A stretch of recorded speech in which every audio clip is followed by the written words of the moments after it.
this meeting is being recording on our broadcast of this meeting will be made at direction of the board, which may capture images and sounds of those attending the meeting. Roll call. Vladimir. Present. Jessica. Present. Brian. Present. Shelley. Present. And I'm here too. Let's do the Pledge of Allegiance. Everybody stand, please. Pledge allegiance to the flag of the United States of America and to the republic for which it stands, one nation, under God, indivisible, with liberty and justice for all. Thank you. That's actually the most exciting Pledge of Allegiance we've had. Does any board members like to comment on the agenda? I would like to comment on the agenda. I would like us to pull consent item G3 and take it up after item J3, since the foundation for it is really established by the first interim financial report. So we're going to create a. So this is resolution. Yes, that would. Going to move that from consent calendar to create a new item 3B. We're going to call it. And it will be resolution. Any other changes or request to change the agenda? You get a motion to approve the agenda. So moved. I'll second. Moved by Vladimir and seconded by Shelley. All in favor? Hearing no objections, it passes as amended. Closed session report. We met in closed session prior to this meeting, but no action was taken. Mrs. McDonald. So I'm going to save my comments for the end of the meeting, but I wanted to welcome Supervisor Joe Simidian, who is visiting us today, sneaking up in the back, and thought he might have some words for you all.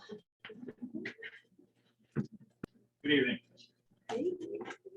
Not my. It's a Not a light. mic. You're not the first one. You could try to talk into it though. For the record, I'm County Supervisor Joe Simidian, and I represent the 5th Supervisorial District. I'm here for a very simple and brief purpose, and that is to say thank you.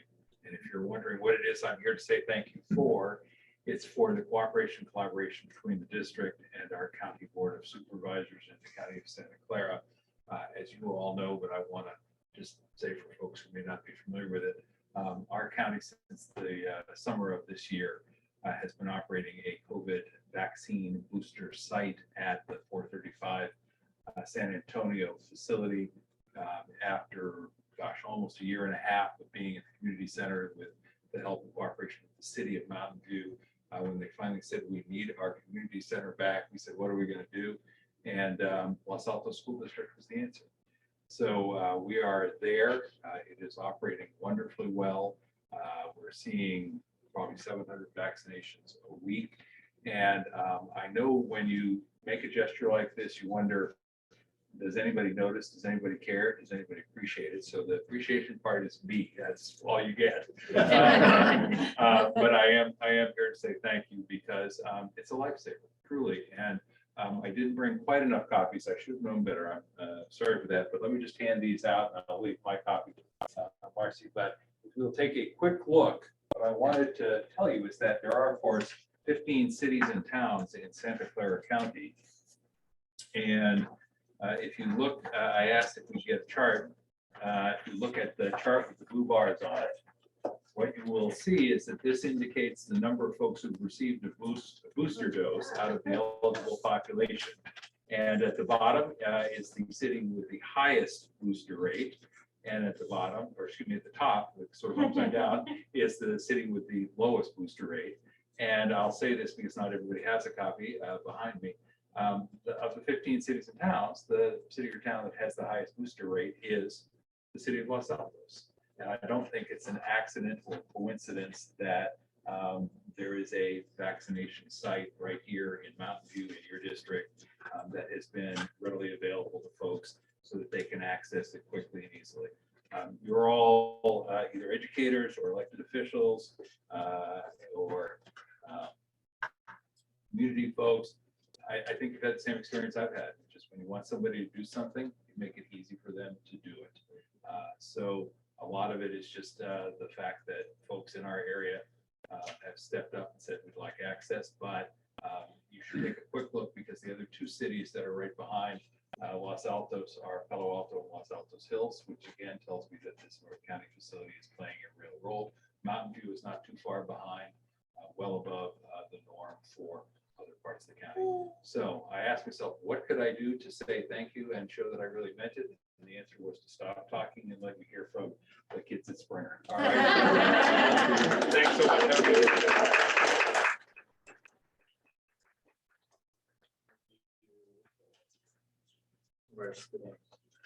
This now it's time for our annual reorganization. And this is where we get all confused, and so we're gonna let Mrs. McConaughey. Well, it is my, yes, I believe the confusion. It is my sincere honor for the first time for myself to administer the oath of office for our three returning LASD board trustees. So I'm going to ask you to come on up. Democracy in action, friends. So we had three seats for re-election. We had four folks running during the election, and our three incumbents were able to run and got their seats for another 4 years. So I remember when Steve took his oath of office, his comment was, "Really? Do you want me to say that?" you are going to say it. So this comes from the California State Constitution, Article 20, Section 3. I'm going to do it in chunks and you're going to repeat.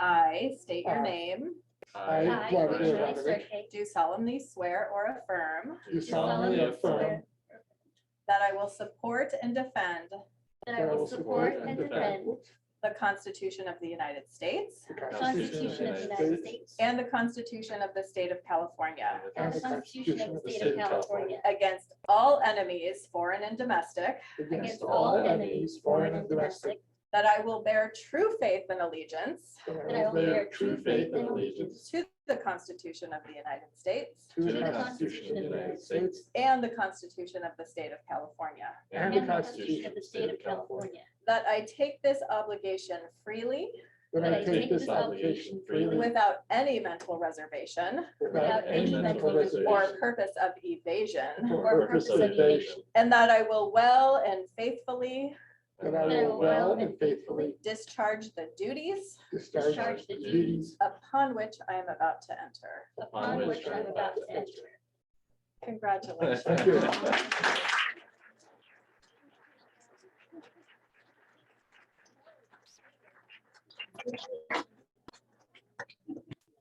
Fantastic. And the next step in our annual reorganization or organization is to elect the next set of officers. So we're going to do these in order: president, vice president, and clerk. So can I get a nomination for the office of president? I nominate Jessica Spicer. Can I get a second for that? Second. Do I have any other nominations?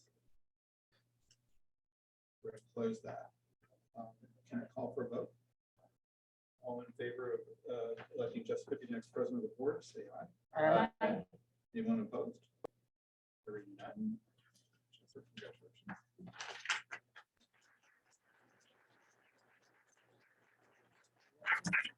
Next one. Don't get too excited, there's more. Election for vice president. Can I get a nomination for the vice president? I nominate Brian Johnson. Great. Do I have a second for that? I second. Thank you, Shelley. Any other nominations? Hearing none, can I call for a vote? All in favor of having Brian be the next vice president of the board, say aye. Aye. Anyone voting against? Hearing none, Brian, congratulations.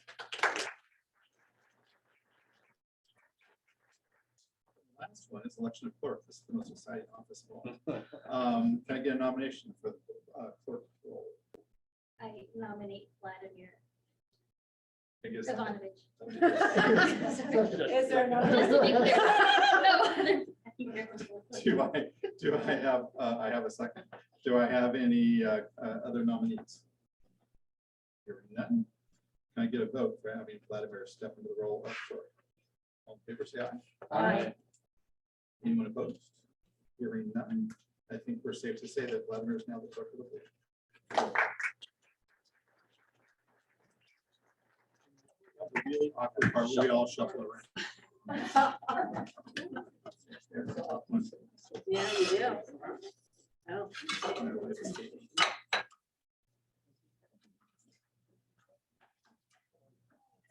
And while we're shuffling, Steve, Mr. Calio, we want to thank Hey, you for your year of service as board president. It was fun, really. Vladimir, do you have your Oh, no, Yeah. It's gonna be a while.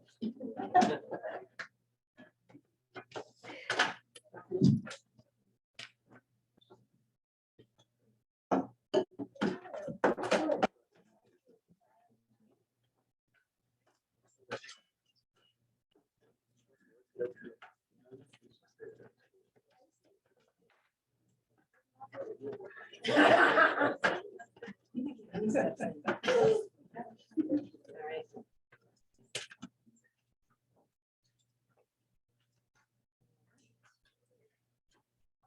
guess we are now moving on to accepting the statement of votes and certificate of election results and declare the totals to be the final results of the election.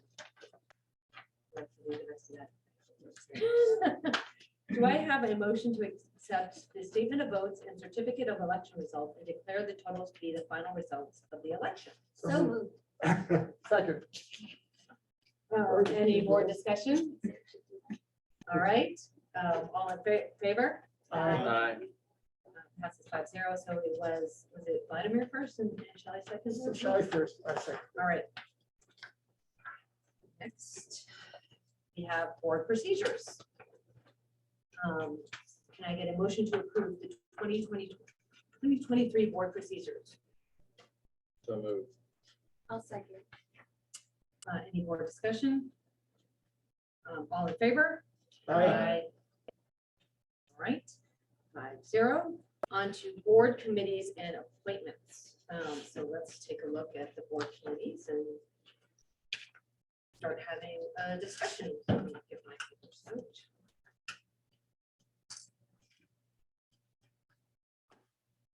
Does anybody want to change?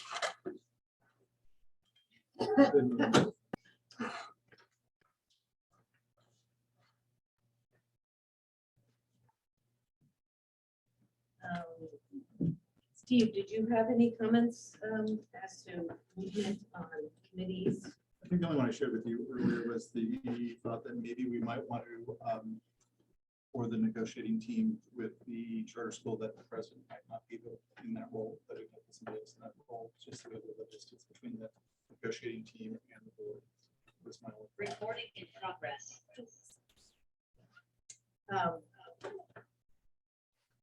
I Sorry. would agree with that. So we need to determine lady and gentleman who wants to take my spot. I offer myself as long as the rest of the board, of course, is agreeable. I'm good either way. All right, it's important to note, we're not making full decisions. We don't vote on this. We're talking about it for this meeting, but we decide on it next year. So let's go through. So budget review committee, both Brian and Vladimir still being on there. All right, City of Los Altos, LASD School Committee. We have, That's me and you. that's also the Vladimir and Brian show. Yeah. Happy to stay on that. That was a very, very intensive experience. Well, it's about as intensive as the City of Los Altos Hills LASD Schools Committee, which is we have not met.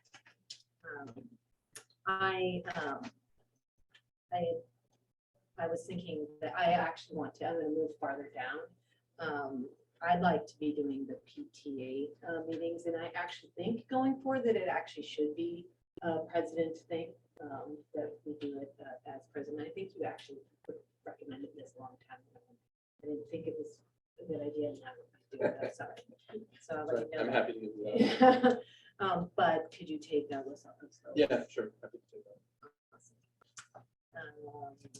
Are you guys cool with that? As long as it doesn't preclude me from it. I know, it's just me going to the president's meetings and being there for that. County Committee on School District Organization, and we have that as vice Sorry, we president, made so that that's ex officio. nothing to do. Curriculum Council,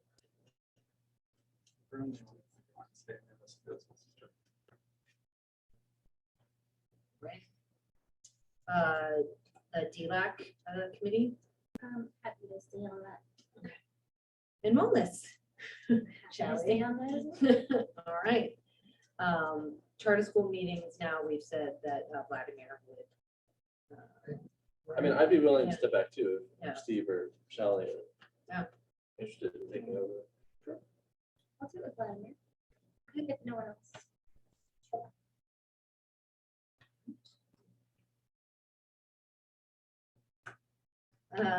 Communications, community relations, I'd like to stay in that, that's kind of, I like doing that. If it also makes sense as a Yeah. president. Check, I think I should stay on for a while because there's a lot of shuffling going on there at the moment. So it's for some continuity across that. Thank you for doing that. yeah, thank you so much.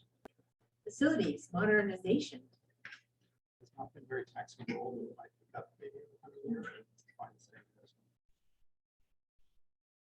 one. right? Anybody else? All right, legislative network. That you are in it right Yeah. now, Vladimir. Yeah, I'm happy to do We discussed the MBLA PTN Council, Santa Clara County School Boards Association. I'd like to stay on that. Yeah. Which does not preclude anyone else from showing up. Yeah. And I'm showing up pretty regularly because I'm now vice president. And then Curriculum Equity Task Force. Super happy. That's good. That was easy. All right, let me get back to the actual. The agenda of all of this. Just underneath. So now we actually move on to the school presentation. We have Springer School. Yes, we're thrilled to have.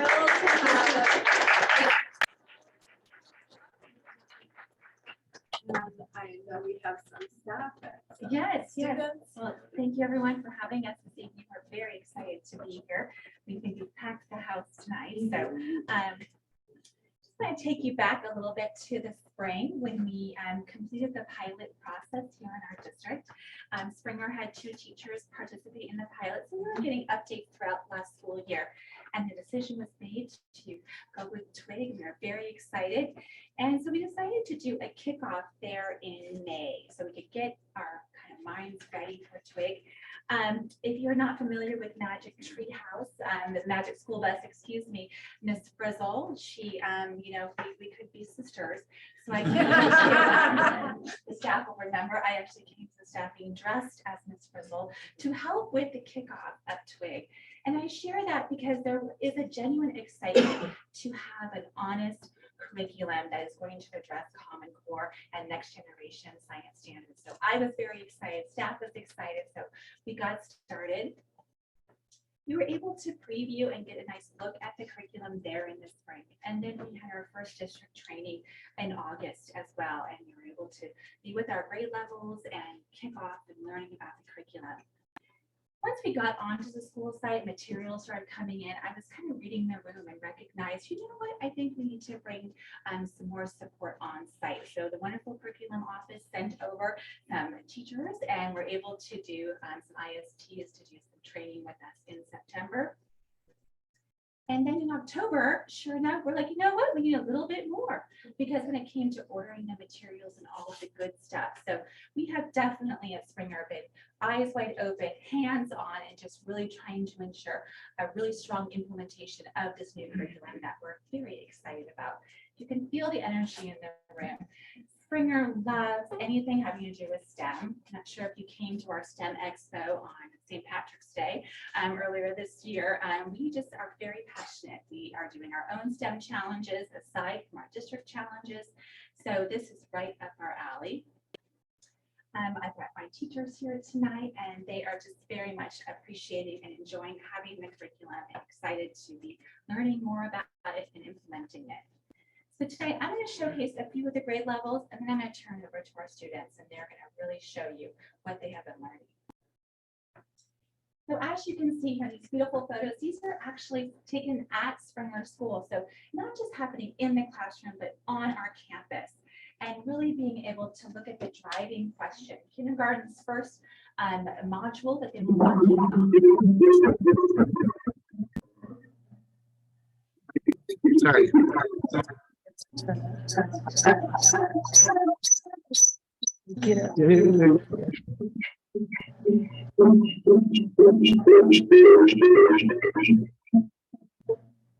Wasn't that?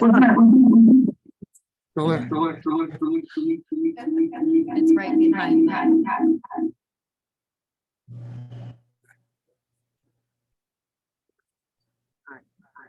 No, he's still. He hasn't. Okay, now it's. Close your computer.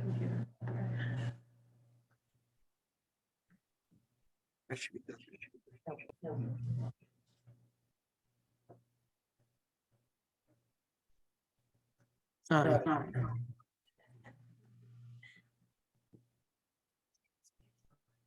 Yes.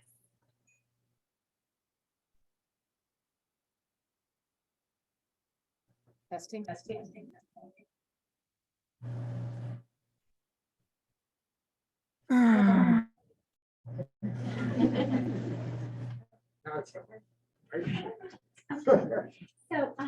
the TWI curriculum always has a driving question that we're working on for our module. And so what living and non-living things can we observe in our schoolyard? So children getting out of the classroom and really trying to have a hands-on learning experience is so important. And I just so appreciate that the children, they are together, they are taking notes in their notebook, they're observing what's going on around them. So just a wonderful hands-on. I think when I think back to science when I was in school, right, it was the textbook and my pencil. I think that's the only materials that I had. It was never outside enjoying nature. Not just looking at TWIG, but also taking STEM in general and having extension opportunities. So this was an extension opportunity that kindergarten was working on.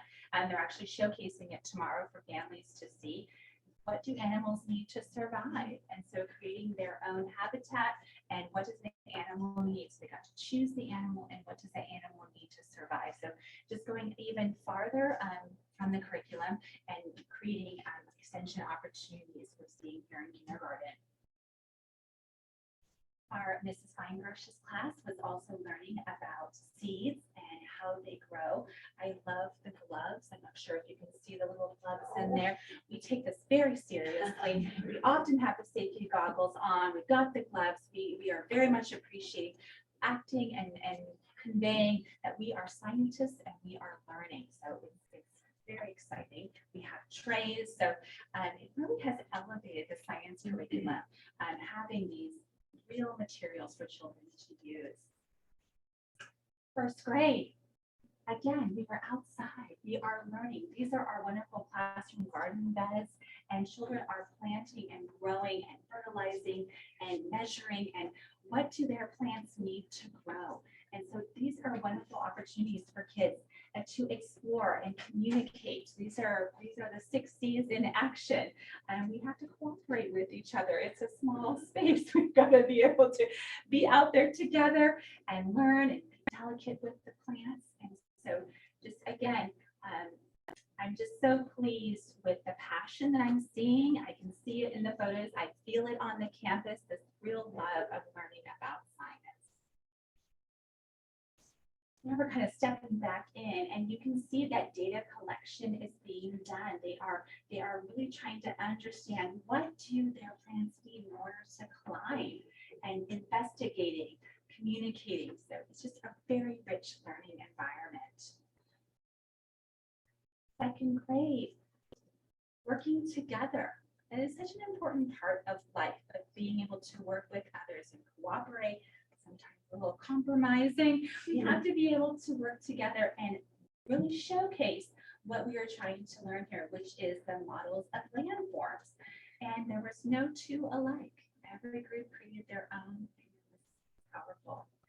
I'm going to stop for a minute to have Ms. Craddock come up with her wonderful third graders to showcase what they have recently learned about. I don't know where to put. I will talk here, please. You guys want to come stand? Sorry, give me a second. We've prepared differently. And okay. I think that will work. So, hi, I'm Joni Craddock. I teach third grade. These are my fantastic, wonderful students, my engineers that said, we will come and share what we've done in class. This is Megan Jones and Adam Nguyen and Andrew Kosra and Aria Dillon and Hannah Khan. They're here to share with you in just a second. We had a problem that we started with, the pet problem, and they had to pick a pet and work together. We were in groups of 2 or 3, and they collaborated together with their constraints, and their criteria was to keep their pet dry. And I think that's probably enough for me to tell them, and you guys can tell them what you did. That would work. And then I'll give you a little more wrap up. Do you want to start? Are you going to comment? You guys feel? I think so they can see, maybe you stand on the side of the podium because you want to show them your design. Does this work? Okay.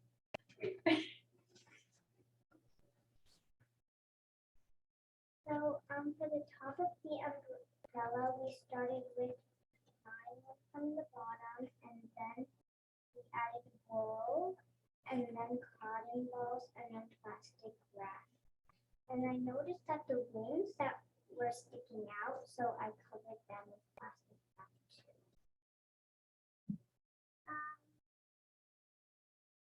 We created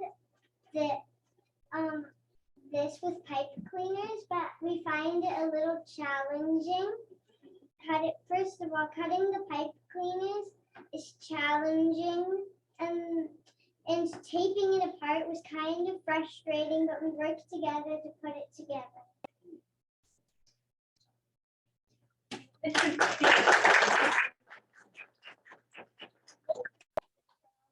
Yes, Megan, you want to go next? Okay. My partner and we did the pet problem, and we chose a pig. We used cotton ball, pipe cleaners, plastic wrap, nylon, and wool. And so we created this wool and plastic wrap and taped it onto a belt. And our first idea was to make it out of pipe cleaner, but then when we tried making it out of pipe cleaner, it fell apart, so we used plastic wrap and cotton balls. We made the top part out of cardboard, nylon, cotton balls, and then since this can fit flatly up and down, we added a little collar thing around the face, and then we also added the thing then part. And since it was in the way, we added ear slots.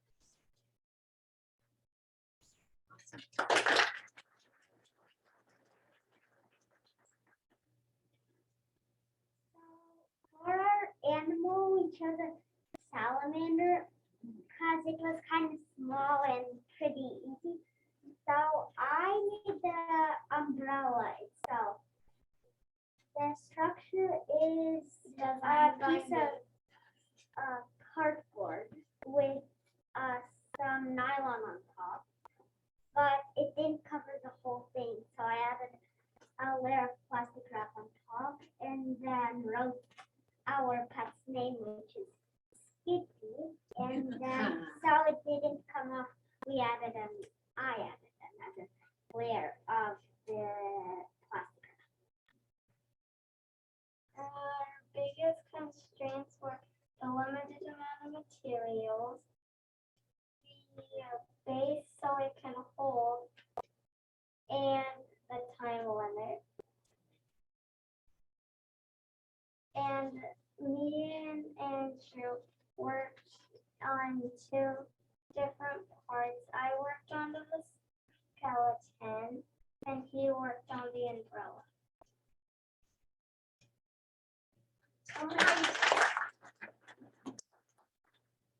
The test.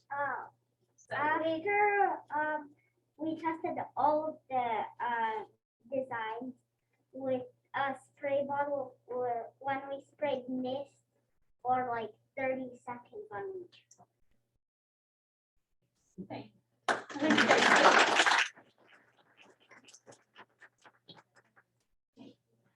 So that was our pet problem. We've run through that, and we are currently doing a force and motion unit where they are designing the ultimate playground. Oh, you guys saw that. And so we have not started our build for that yet, so we didn't have anything to show. These are, I don't know how to use this. Just that button in the middle. So this is Miss Jones's class doing testing out the swings, and we've done swings and roller coasters, and we're going to be working with magnets, and then they are going to take all that they've learned about force and motion and design the playground of their dreams. So, and they're working together. They're gonna collaborate on that too, and hopefully we will finish in the next couple of weeks. And I think that was it for 3rd grade. Thank you. Up to the perspective taking on this project is having to think about what someone else needs. Maybe you're not a fan of the swings, but the person you're designing for is. And so really being able to look at what other people need. 4th grade, Ms. Holbrook is here tonight, and her students will be able to showcase a wonderful project that they have recently done. Hello, good to see everybody. My name is Judy Holbrook, and I teach 4th grade at Springer. Our first module was about energy. And the big question that we were exploring was, what is energy? And what happens to energy when objects collide? So we were really looking forward to the collisions. And we designed cars. Don't you want to come and show your car also? So step a little bit closer forward so they can see your car design. So this was our STEM build, was a basic car. And then we continued to add on to that during the course of the unit. And we learned about energy, looking for evidence of energy. Energy might be in the form of light or sound or heat or motion. So we wondered how we could increase our car's energy rather than just using our hands to push it down the hallway. So Natan, were you going to share about the balloon? Yeah. So we had a balloon that we blew up, and we put it through. We all have holes in ours. And then when we let go of it, the balloon released energy through the hole out, which for some of ours, it worked and it pushed it forward. And for others, the hole was angled too far down. So it didn't move forward because most of the force was pushing it down. And we continued to figure out what can we do to further increase the energy. So the next thing we tried was making a rubber band chain. We also attached the rubber band chain to this, and then we used a binder clip to attach it to here. And then if you spin the wheel, it would wind up, and then you could let it go, and it and it would move it forward. And for this one, all of them work. Then we built, this was another big STEM build, was building a ramp. So each team built ramps for their cars of varying heights. And were you going to share about that, Monte? So the ramps that we built at the STEM lab, we used mostly cardboard and hot glue. And then as we progressed to learn about collisions, what did we build to see what would happen if our moving vehicle hit a stationary object? Go ahead. We built walls which we then put the ramps in front of. And the walls were made out of pattern blocks, which then we tested which the rubber bands or the ramp, which would damage the wall more. And it was the rubber bands. Oh yeah. So chain reactions. My group built a domino course out of them, which we then used the car and the ramp to knock down. And in real life, let's say there were a lot of cars in a row, and one car accidentally crashes into another. It could make that car that the car crashed into crash into another car. Our next challenge was to think of ways to make our cars safer. And who were the drivers of the cars? Eggs. We had eggs. Maybe you can show your egg, Natan. We can see it peeking out there. So of course we wondered, are we using actual eggs? So the families all donated these blown out, hollowed out eggs. We decided we would go with that first and test out, because we did many trials with our cars. So we tested it with the hollowed out eggs. And what was our success rate? Did most of them crash and crack, or were most of them pretty stable? Most of them were pretty stable. It was a bit anticlimactic, actually. We really kind of wanted to see some eggs breaking, but we were such good engineers that they didn't break as much as we had sort of hoped they would. So maybe you can tell about the design of your car, the things that you thought about when you were designing your. So when me and Jenna were designing our car, we sort of combined our ideas because I think Jenna thought about the cup, and I wanted to do a seat belt because it would help make the egg not like bounce that much. And we also have this like layer of like foam at the end, so it's just like a little bit more safe. And then we have like a lid, and we added a lot of like feathers and pom-poms. We had to cut some of the pom-poms off though because the egg wouldn't fit in. What was the goal of the feathers? They were going to. The feathers were going to help it like absorb some of the energy if the egg did like bump up to the top. So when it like did hit like the very top, it would have less damage or not cause any damage at all. We conducted trials using the program. We changed one variable each time. First, we used the hollowed out egg. When we did our trial, the leftover yolk that hasn't dried up yet come out of the egg, showing that there was some impact. In all of our trials, the egg never got damaged. We concluded that our design was successful. We talked about modifications to the design, like adding another seat belt so the egg wouldn't bounce.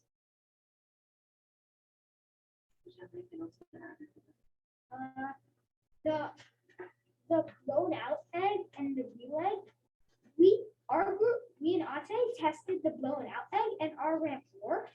But then when we switched to the real egg, the first test cracked a little, and then we noticed that the real egg was heavier, so it had more force, like so it could crack easier.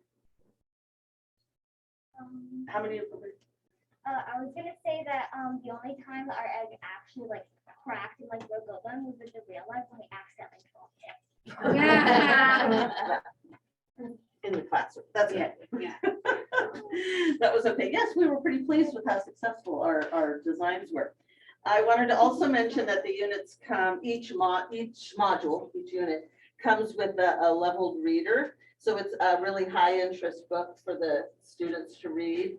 And there are 3 and 4 different levels of those readers, some for English learners, some for students who are reading not quite at grade level. So it's basically the same text, but there are different helps, especially for EL. There are some definitions of words along the way. So this one is called The Science of Baseball. And it really taught us a lot about the energy of a baseball. So there you go. Take this one.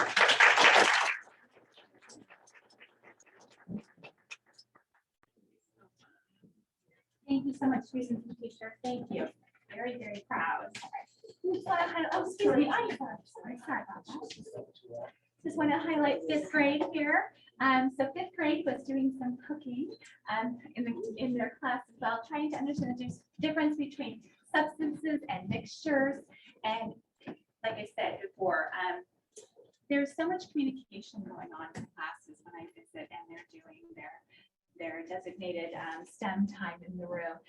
It is very much more student voices than teacher voices, and a lot of hands-on materials. And just, I think you can feel it tonight, just excitement and a passion. And I see it, we have the STEM lab open every day at lunch, and kids are begging to get into that space. So it really, just having an adopted curriculum with all the bells and whistles, all the curriculum, everything that we need to be successful teachers.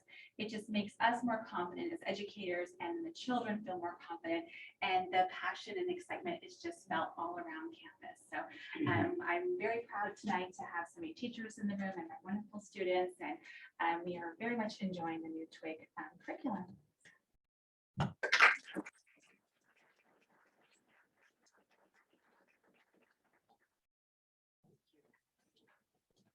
I had one quick question.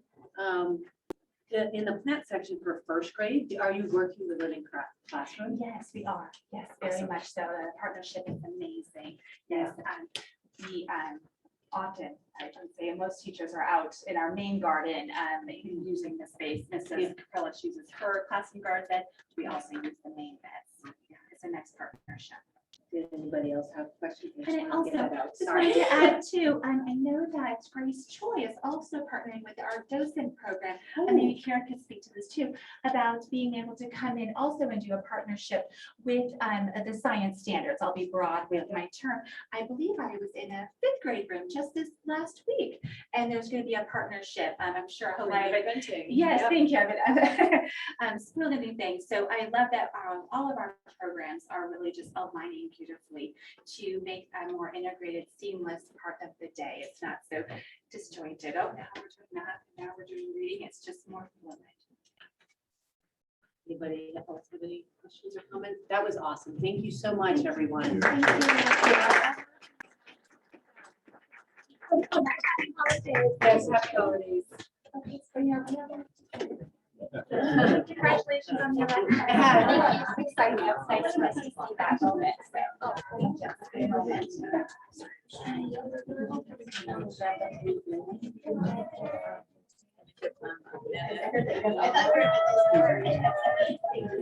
Yeah, for sure.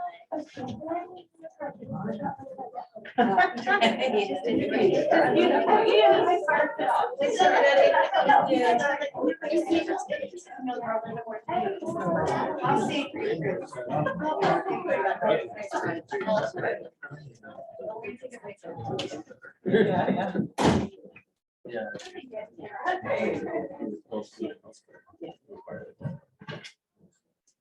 Right. Now we're back. Indeed. You want, you can open that door too. You're more than welcome. What? It felt so good. Yeah. I got hot there for a sec. All right, on to consent calendar. Do I have, any board members want to provide comment on the consent calendar? Can I get a motion to approve the consent calendar? Can I, Yeah. under consent item 4, board policy updates, this is actually your second read, Yes. but we mistakenly highlighted this as discussion and not action. So I think it would make sense to just pull 4 from the agenda, from the consent agenda. Yep. We'll bring it back on January 9th Yep. for action, but we don't want to mislead folks. Yeah, no, that's a good catch. So, So I move that we approve consent calendar items 1, 2, and 5. Yes. all in favor? Aye. Board discussion. Second. Yes, and all in favor, aye. All right, moving right along. Employee request to address the board, Mr. Hazelton.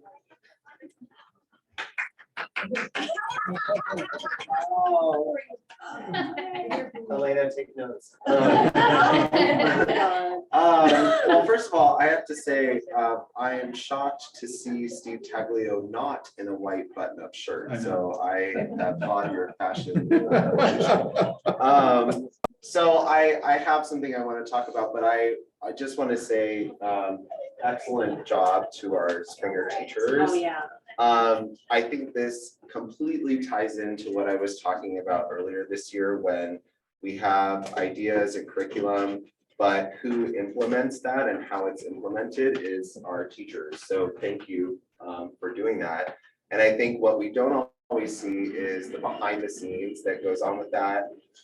To do a STEM challenge, I have a makerspace in my classroom, requires buying the supplies, stocking the supplies, monitoring kids, teaching them how to use them, answering a million questions at once, and then putting out a fire over here. It's a lot of work to do that type of learning, but obviously the results, as you saw from our students here, is amazing. So I do want to give our teachers some credit for all the work that they do. So what I want to talk about tonight was since the last time we met, I've started to attend our leadership meetings on Tuesday as the LATA president. And this was something that was done eons ago before COVID. And once COVID happened, it kind of stopped for a while, and Sandra and I were in a meeting, and I said, hey, I'd love to be able to come back into that meeting and really hear what the principals are working on and what the district's focus is on. And I've been lucky enough to have Carrie leading the PLC work with the principals. And this has been really valuable for me as the president, because I get to then go to the teachers and answer questions with direct knowledge, and it takes out the middleman where then I have to go and ask Sandra or Carrie, what's this? I can answer those questions directly. And the work that the principals are doing in those meetings is really valuable.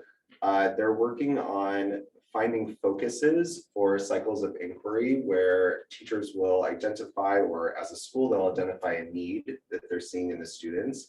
And then through the pattern of assessment, evaluation of that data, coming up with intervention, reassessment, we're actually able to measure student growth over time. This tool is something that new teachers are taught as part of their induction programs. Now you're actually required to do these cycles. But I think bringing it to a larger audience and to our teachers is really, really valuable, especially in this time of, post-COVID, whatever. And so I just want to say I really appreciate getting to be a part of that and getting to see that firsthand, and also getting to be a voice in the room and kind of voicing the teacher perspective when these things are being implemented. Because, as we saw, sometimes you implement something, but really the behind the scenes work and who's making that happen are our teachers in the room. So, I appreciate that opportunity. So thank you. Thank you. Do you have anyone from, are you speaking for? No, okay. Like it didn't say it on here, but I wanted to make sure. On to community comments. This time is reserved for members of the public and employees to address the board on items that are not on the agenda. The board is not permitted to discuss or take action on non-agenda items, except to instruct the superintendent to review the matter further, report back to the board at a subsequent meeting, or place the matter on a future agenda. The board may make a brief comment or ask clarifying questions. Anybody have any comments? No. All right, on to action discussion items. LASD COVID-19 testing plan. All right, so this is new. SB, I'll put my glasses on, 1479 will be enacted at the start of January, and it requires school districts to have a COVID-19 testing plan approved by the board and posted on the district website. So at our meeting last week with SCOE, the County Office of Ed, and the County Public Health, that we actually were directed to use the California Department of Public Health testing framework as our adopted testing plan. And really, if you had a chance to read through the link, it is highlighting the fact that we are using at-home tests, that we have plenty of access, that we're using the supply chain through the county office, that we have designated COVID coordinators. Our two district nurses are really playing that role and work closely with Department of Public Health, County Public Health. And so should you consider adopting that CDPH framework, testing framework tonight, we will then meet the requirements and get it posted up at, before the start of the school year or the start of the new year. Happy to answer questions. This was a new thing that came right out. Yeah, right. Yeah, just because, I mean, that plan was very high level and a little vague and had some Yeah. recommendations. So I want to know for our district, are we planning on continuing sending home test kits for Absolutely. use after? Because I saw that was an item in their plan that they suggested, but Yep. I wanted to make sure that we Yeah, we are continue to do following that. all of the suggestions Thank on that list. Thank you.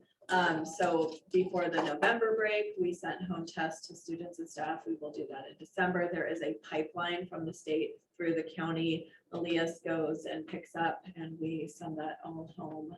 And we'll continue to do that throughout the year as we monitor the situation. And we've actually, you know, our Monica and Mary are so fantastic and they're working closely with the school secretaries to understand what our COVID, this is our first COVID item of the school year actually, which is interesting.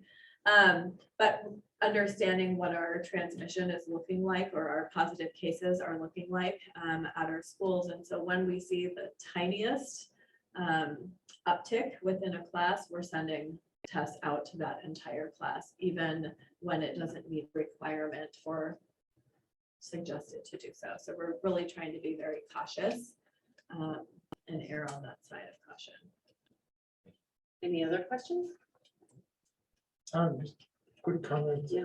If you go to the vaccination site, San Antonio, they give you 4 tests. Yeah, they are readily available free to folks. And we appreciate that the CD continues to give us those for free as well. Does anybody want to provide public comment on this item? No. All right. Any board discussion beyond that? All right. Can I get a motion to approve this LASD COVID-19 testing plan? So moved. Second. All in favor? Aye. Passes 5-0. Moving on to CSBA Delegate Assembly nominations. So right now, the nomination season is open for folks who are interested in becoming a part of the California School Boards Association Delegate Assembly. Both Jessica and Shelley have expressed interest in being nominated, but we can nominate all 5 members if you yourself have interest. So wanted to give them a chance maybe to share a little bit about why they are interested and seek out if we have any other folks, but we would need action on this tonight to formally nominate those folks. It requires action before January 7th. Our next meeting up is January 9th. So Shelley, do you want to go first? Sure. So I'm running for CSB delegate, for the delegate assembly. I all probably know I've got a very long history of working with kids and students in all different aspects that touch students' lives. And when I was at CSBA this time, as I noticed last time, there were a lot of topics that I did not see covered. And so I wanted to work on the ABC, the Education Conference. And one way of doing that, or the only way of doing that, that they allow delegates to work on the annual conference. And so I know that the delegates also discuss and vote on policy issues like around, throughout the year. And so I really wanted to be part of those discussions and just bring a different perspective to it. Kind of based on my work in our school district, but also on the board of the Pacific Islander School Board Members Association and as a commissioner on the Juvenile Justice Commission. So all of those things I thought would be hopefully be very impactful in this discussion. So that's why I asked for the nomination. I'm asking for the nomination. It's more from a general side of things. I just want to make sure that, they're getting our perspective from school districts that are basic aid, but also want to make sure that, we're focusing on equity and focusing on mental health of our students, especially in the we're not really post COVID-19. I'd like to say we are, but beyond atmosphere that we're in. And as now I'm the vice president of the Santa Clara County School Boards Association, most of the officers are also delegates. And as officers, we have a lot of the years of the different people. And so I just wanted to make sure I'm good at being a representative of our school district. I'd like to be a representative.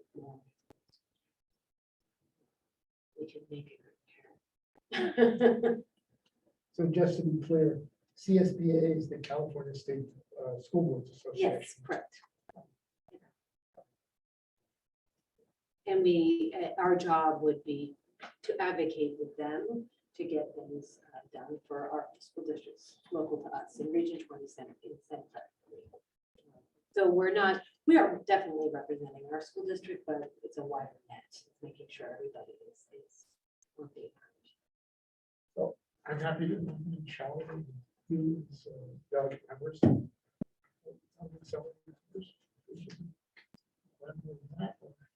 think it's This time it is just that. It's just a nomination. You'll get a packet of information, I think later in the spring with all of the people who are running. At that point, our board will vote on which people to vote to be delegates. Yep. Second. All in favor? Aye. 5-0. First interim financial report, Eric.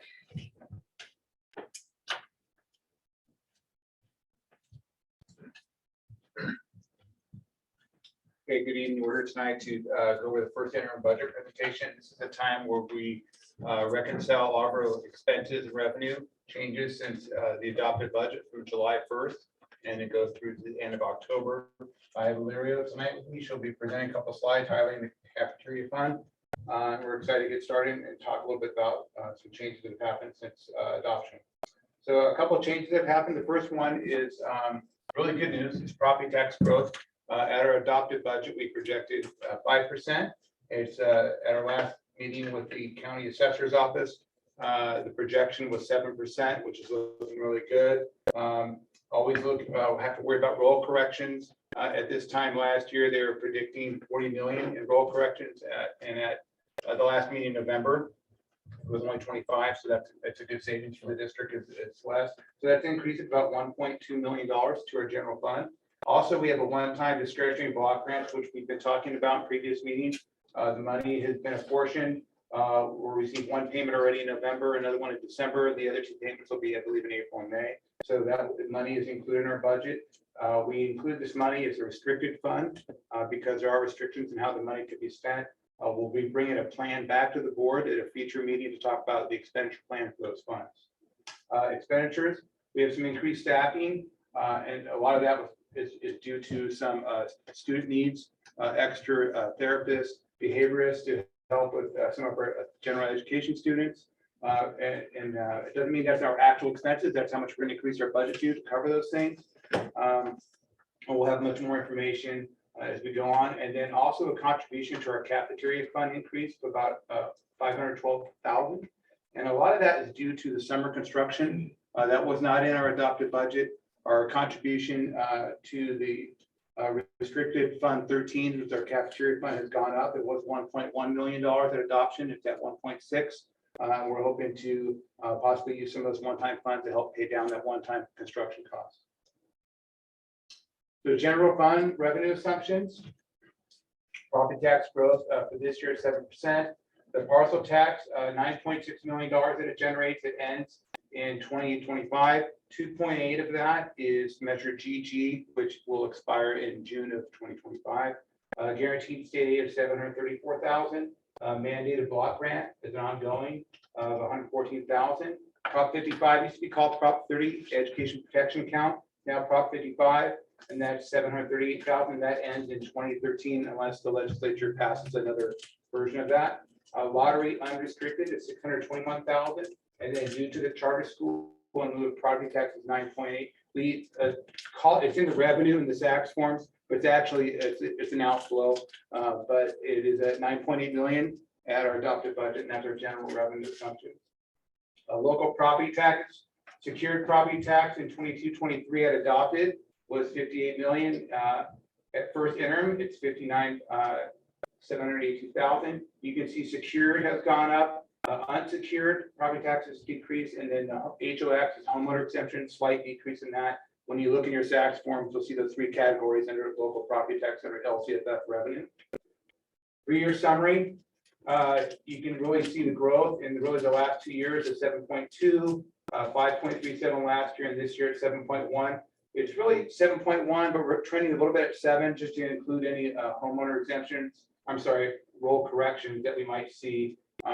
We do have another property tax meeting with the assessor's office in early February, and that will give us much more information. And also we'll see the money, the roll collections are coming in. We'll see money coming into our account, and we'll actually see how the collections are really going.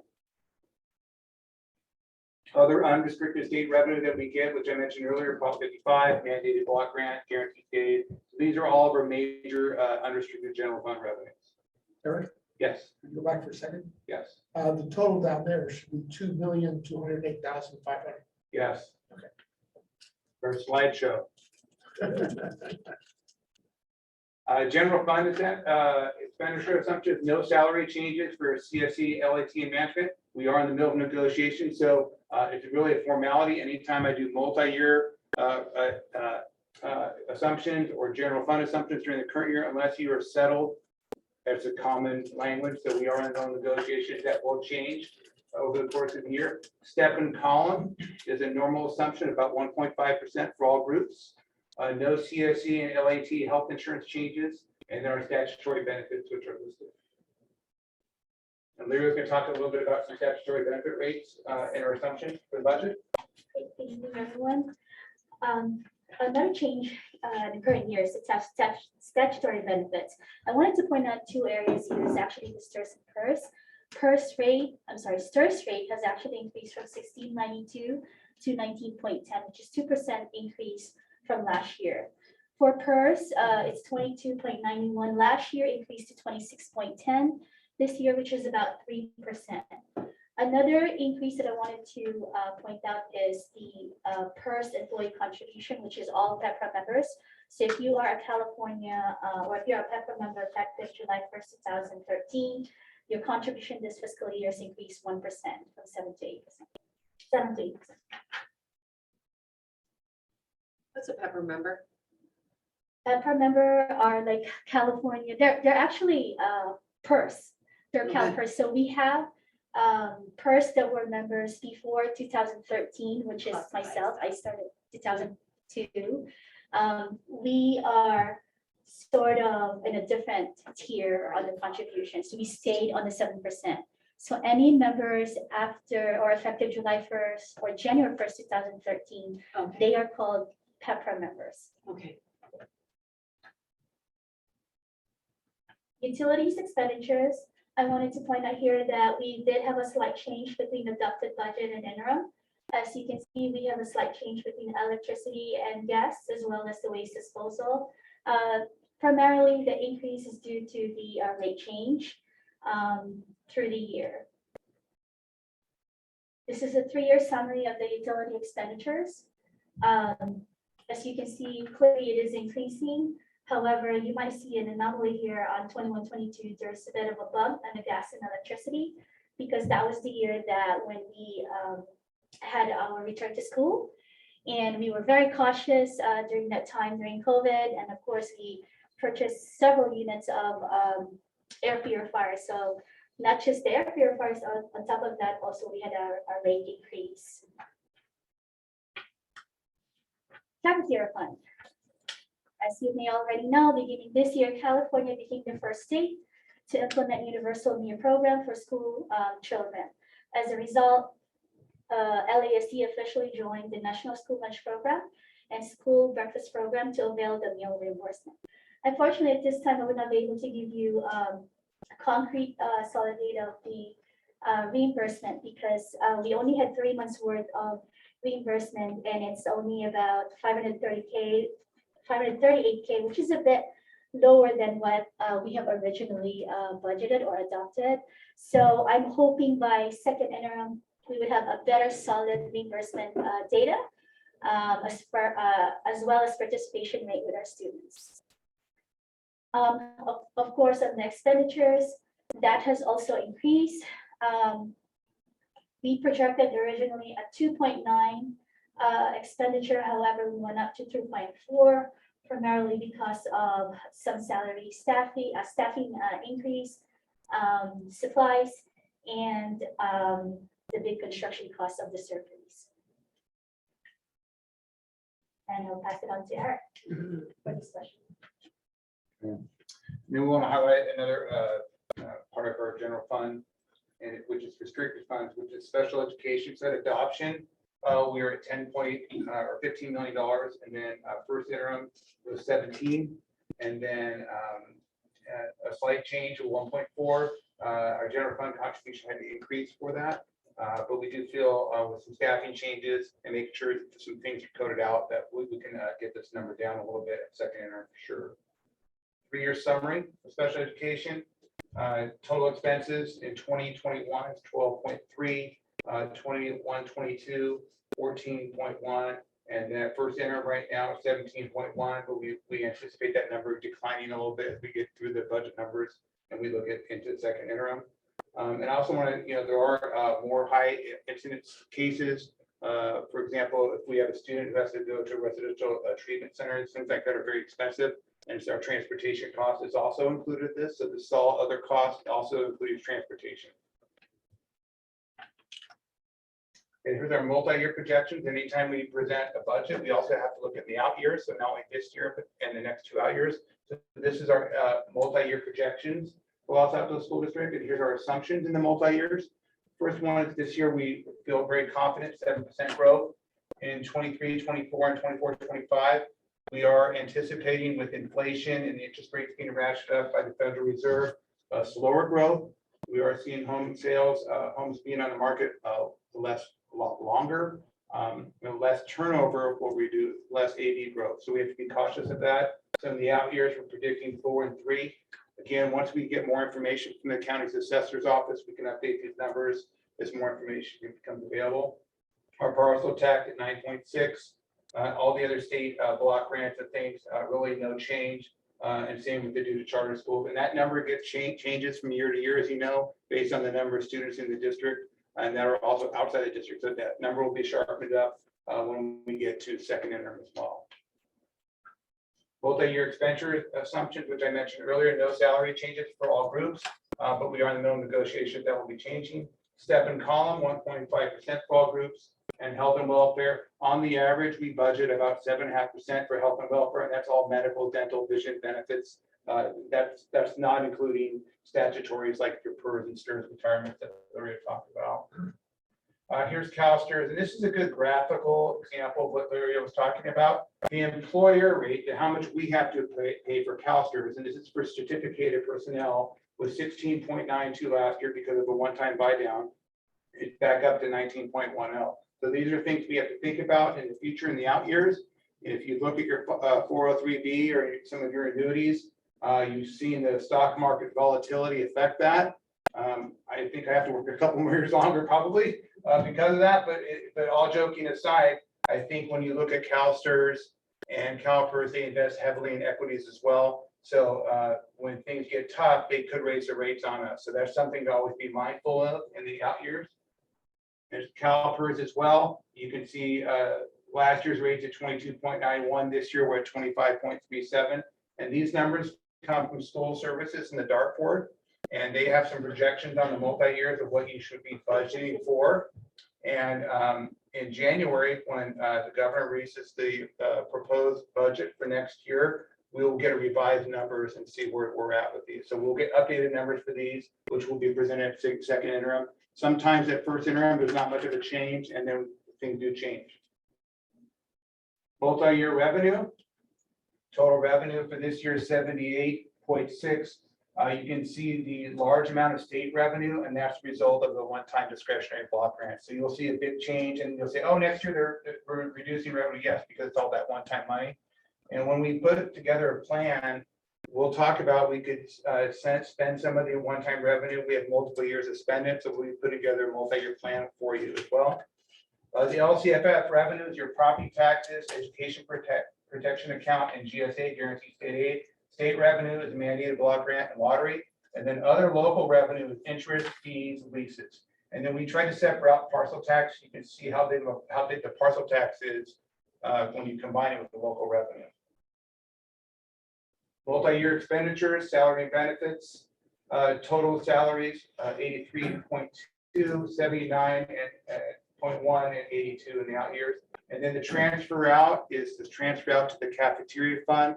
At first interim, we're transferring out 1.6. In the out years in our adopted budget, we stayed with the same number, 852. And as more information comes here, Larry mentioned, as we know what our projected reimbursement rates are coming in, that's local revenue to us, then we'll be adjusting our budget as well. Multi-year projections, our beginning balance is there at the very bottom. We have a shortfall at first interim. It doesn't mean we spent $3 million out of budget. It means that's what we're budgeting for this time. We have a reserve for economic uncertainties. You can see our percent reserves, 18.63, 19.63, and 17 in the out years. And that's based on basically on our assumptions on revenue and expenditures over the next this year and next 2 out years. The key budget deadline tonight, we're here at first interim, December 15th. We will have our final audit report. The audit, it was delayed, and we received an extension from the county. The auditors apologized. They had some problems with their staffing levels. They lost 4 of their key staffers that had all of our information. So we'll be hoping to have the audit done from the 21-22 financials sometime in January. The governor's January proposals will be here in January 15th. We'll have some enrollment projections in February. The demographer, we told them we would like them to be done by the end of January and present to the board in February. Second interim will be March 15th. And then we're working on site budget allocations and getting ready for the 23-24 budget. And then tonight we'll be asking the board to certify that have a positive certification. The district will meet its financial obligations for the current year and the 2 subsequent fiscal years. All right. Do you have any questions for Eric? Yeah. It's on slide 4, but I think it was a slide more recent. Just to clarify, so we get 9.6 million from the parcel tax, but 9.9 million goes back out. The parcel tax is a separate local tax. The 9.9 is in lieu of property tax. That's property tax revenue that we have to give to the charter school. Yes. It's not the parcel tax. The parcel tax. Separate. But I mean, different buckets of money. Yes, it's different buckets of money. essentially, yes. Different buckets of money, but it's like one kind of cancels out the other.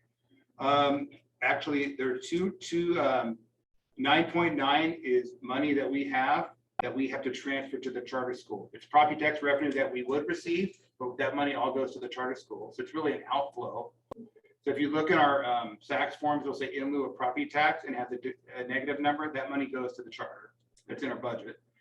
And then the parcel tax is about 500,000 of that 9.6 goes to the charter school as part of the Measure GG sharing agreement.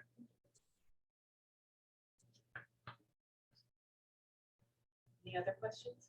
I had a question, two questions, but can you remind me if you know off the top of your head, my vague recollection is that CalPERS and CalSTRS set their rates through different mechanisms. They have One- governing boards. One has, independent- do they both have independent governing boards? I or is- believe they do so, and they will decide what the rates are gonna be for employer rates. And then if the state wanted to change the rates for employee portion, that's a CalPERS thing. But if it's teachers, the state has to pass a law for the teacher contribution to go up through. Okay, that's what I was Yeah. remembering. So one of them, the state, the legislature, is sort of semi-controlled by the legislature. and the Correct, other and is that will be independent of the CalSTRS, legislature. and that's the CalSTRS employee rates. Okay, Any more questions? actually, one more. I'm a CalSTRS member, so I don't want it to go up. Disclaimer. And this is just about the general fund. I have this in mind with regard to our next item, which shows some significant deficit. So Correct. it's fine. This certification is just about our general fund. All right, But Yeah. we, I'm doing questions, not comments. That was my question. Any public comment? All right. Do you have any board comments?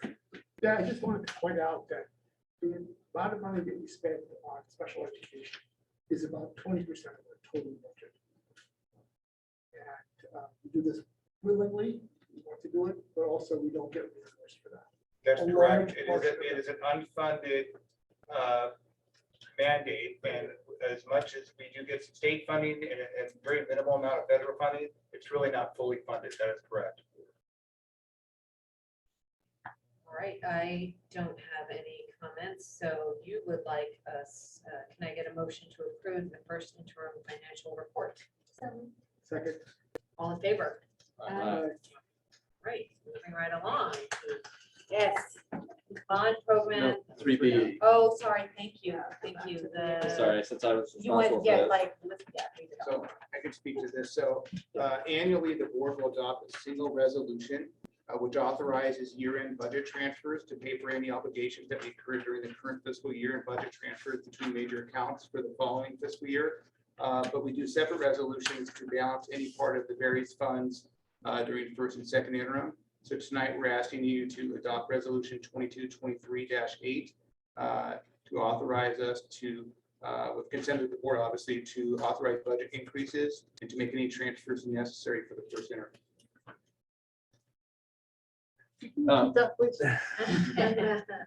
Any questions? Any public comment? No? Board comment? I have one. Yeah. So I was looking over the budget as part of my. You want to actually come up Sure, here, yeah, sorry. Sure. Did you fill out a card, please? I mean, I'll do No. it after. So I was looking over the budget. I'm curious, there was a big increase in books and supplies, like really big. Like $5 million big. So I'm curious what that is. Sure. So that's when we get all the one-time money from the state, we have to put it in, we put it in supplies or contracted services. So it's about I think $3.2 million. And we have to put it as a revenue and also as an expense if we're going to spend it this year. And if you look in the multi-year budget, in the out years, the supplies will go back to what it normally is. Okay, that makes sense because I was getting emails from teachers and people wondering where the $5 million was being spent. They're like, we don't need $5 million in books. And so thank you. That makes sense. All right, now, board comment. So I'd just like to say, I pulled this because all of the background for these reallocations is basically in the presentation. Thank you for the presentation.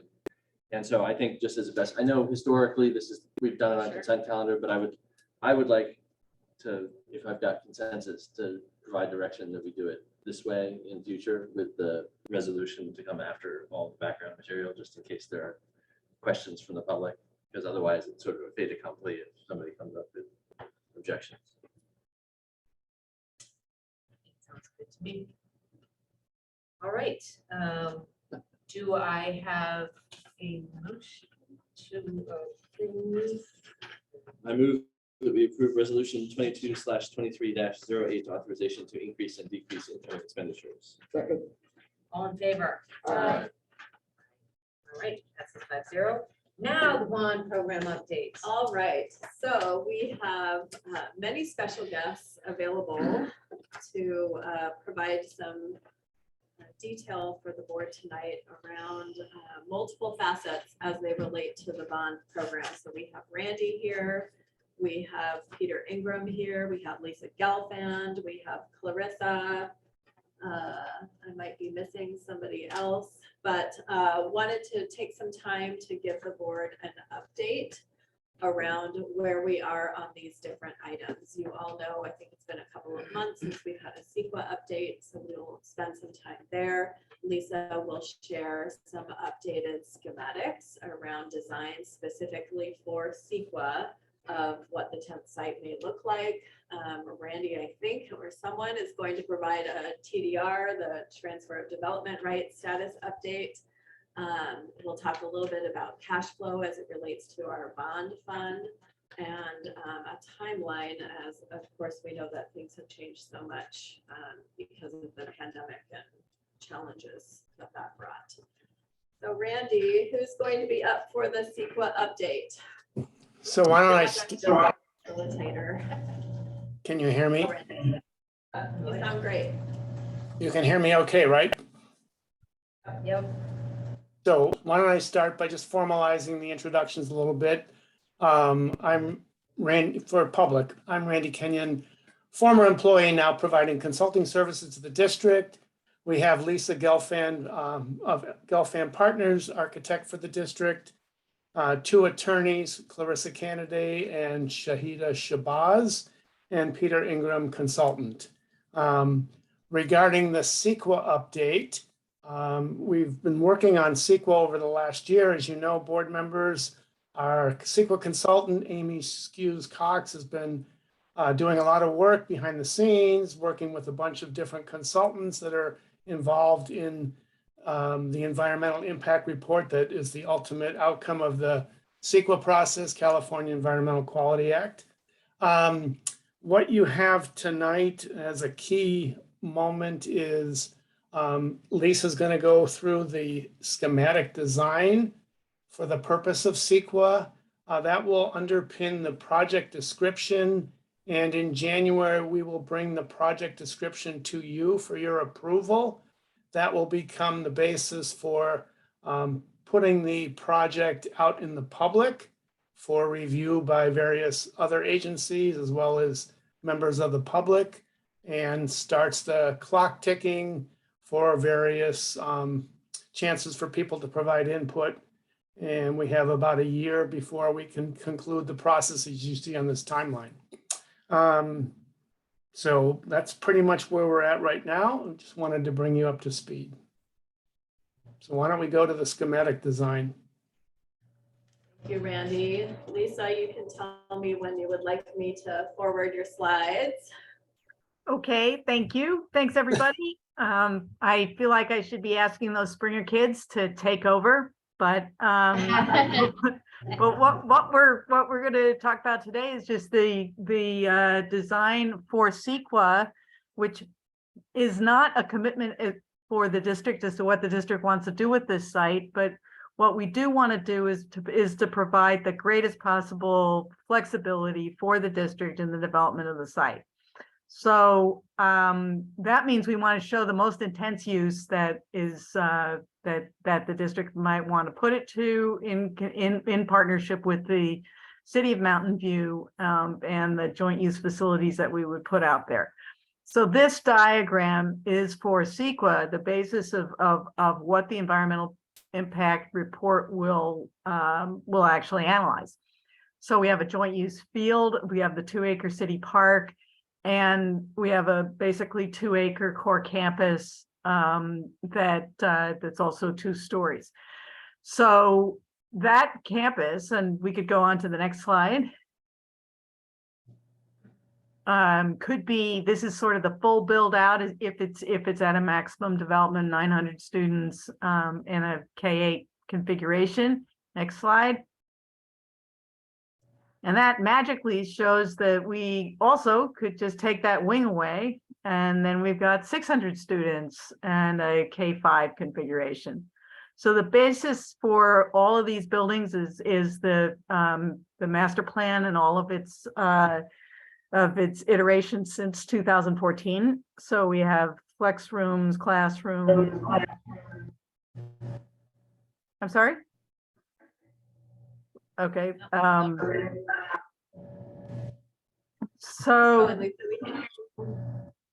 I think the other thing to notice is that there's sort of a big rectangle next to the basketball courts. That's a gym. And it's a full basketball gym. And that is something that with locker rooms and so on, that's something that none of the LASD schools have. The gym part is like Block and Egan, but this has actual other locker rooms and bathrooms. So that is part of the joint use joint use plan with Mountain View. So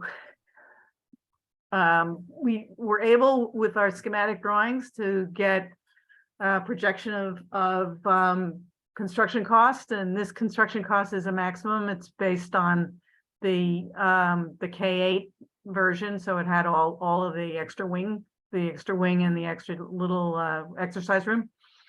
But it also includes over 21% of escalation, taking us to a construction start of January 2025. And that escalation is, as all escalation is, kind of a guess, but right now that's what we're experiencing. And you can see it's a major factor in why things cost so much. All right, and that's so now Randy's going to go back to how you're going to pay for it. So first, a very high level review of where we stand with our TDR buyers. We have 4 executed purchase agreements, and you can see the various developers and the amount of square footages of their projects using TDR rights, development rights, and the amount of income that comes from those projects. Keep in mind that the revenue, the income is not guaranteed until we actually see the money. These developers could pull out of their project at any time and abandon their project, and thus we would not see the revenue from the TDR purchase. The good news is we've got about 75% already of the square footage that we're able to sell. We determined we could sell up to 610,000 square feet. We priced it at $130 a square foot, and we've sold a little under 400,000 square feet among these 4 providers, 4 developers. And that comes out to the total revenue would be 58.8 million once we receive it, if they all come through. And that's out of a total of 79.3 million we initially went out to get. We're still working with some of the other developers who we have letters of intent with and trying to see if they're going to ever get their projects underway and begin to work with the city to get entitlement. But until that point, we are only counting on these 4 particular purchase agreements in any of our cash flows and looking at the secondary market right now. So I think that's all that I really want to talk about on the TDR status. Unless you have questions, we should move on to the cash flow portion. So this is very high level estimates based on a whole bunch of different assumptions.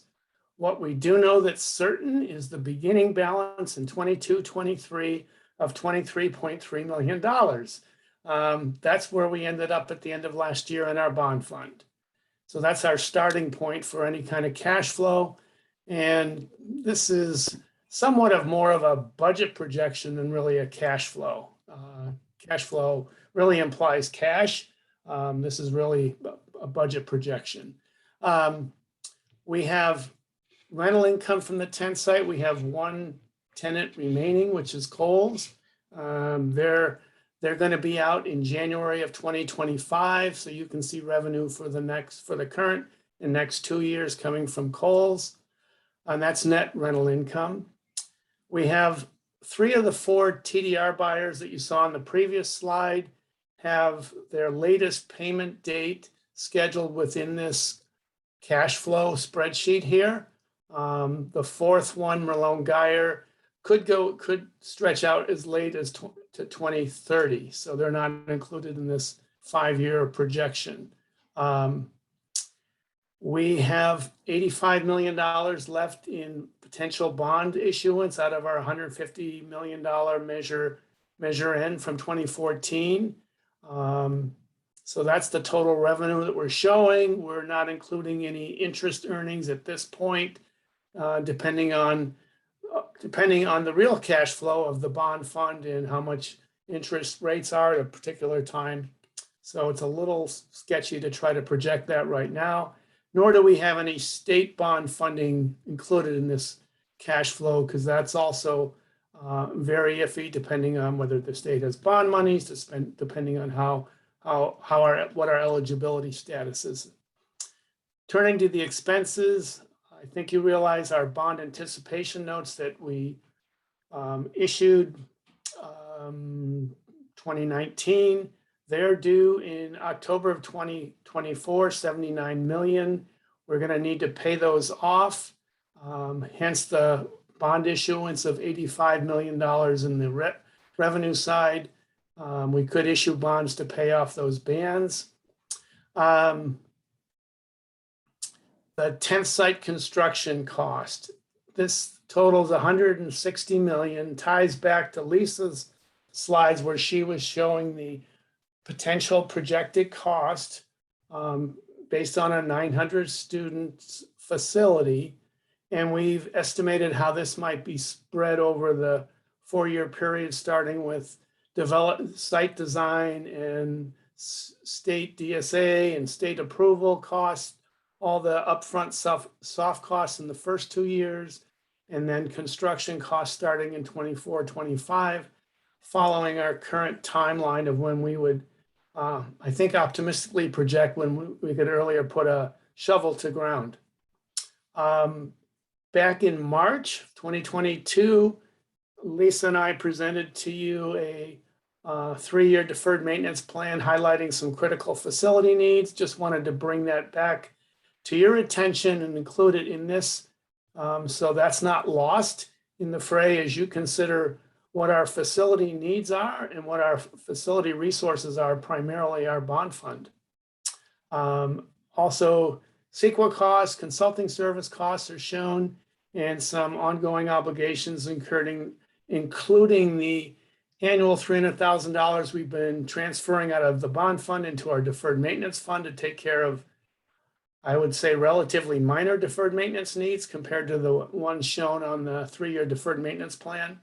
And also paying off of capital leases that we're paying about $330,000 a year.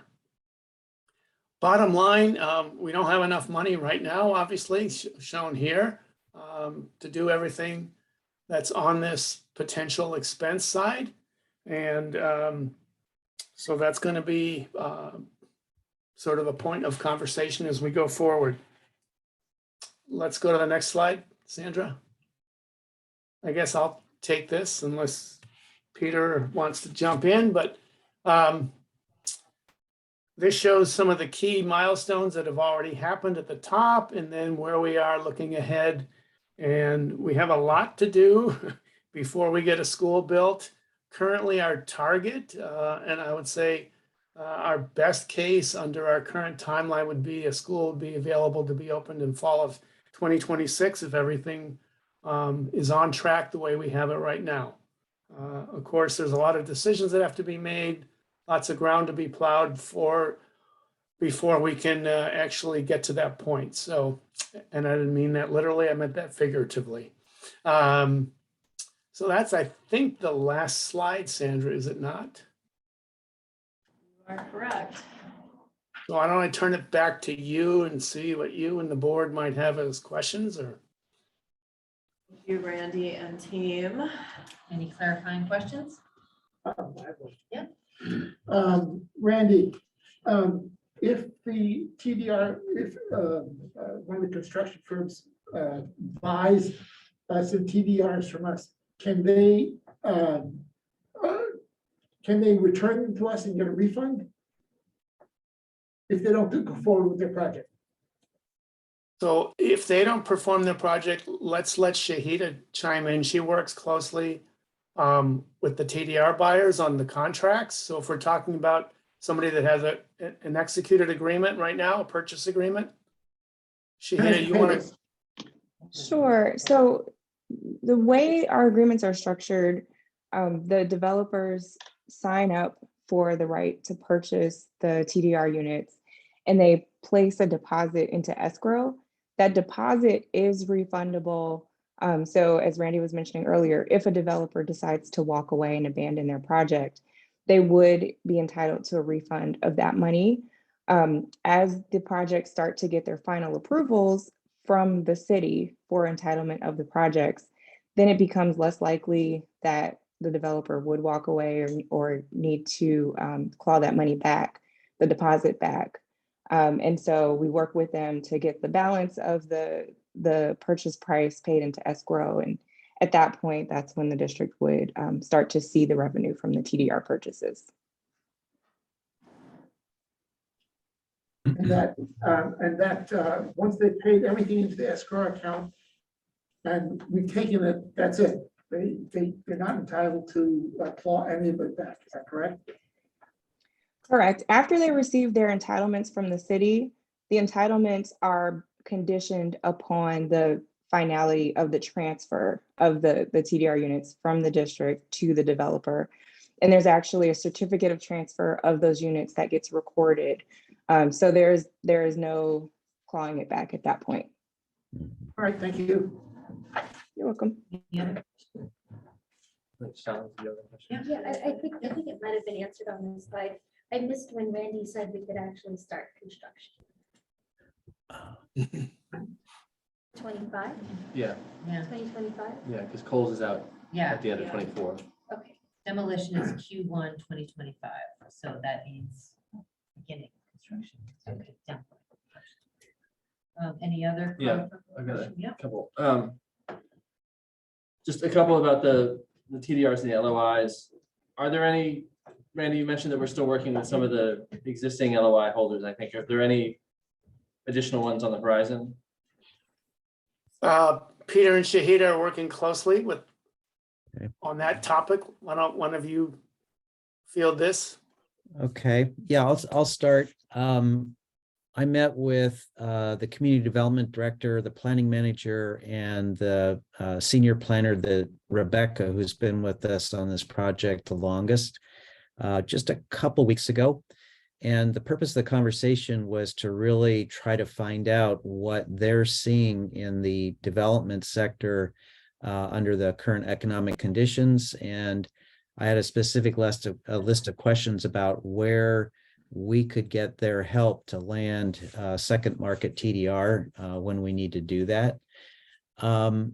So it was a mixed bag of responses. They did confirm what I suggested, which is because of changes in state law that are enabling more residential development, especially affordable housing, most developers who are doing residential will simply invoke the state density law bonus and essentially tell the city, yeah, I know you've got eight-story height limit here, but we're going to go 10, and we're going to depend on the state law to get us to that outcome.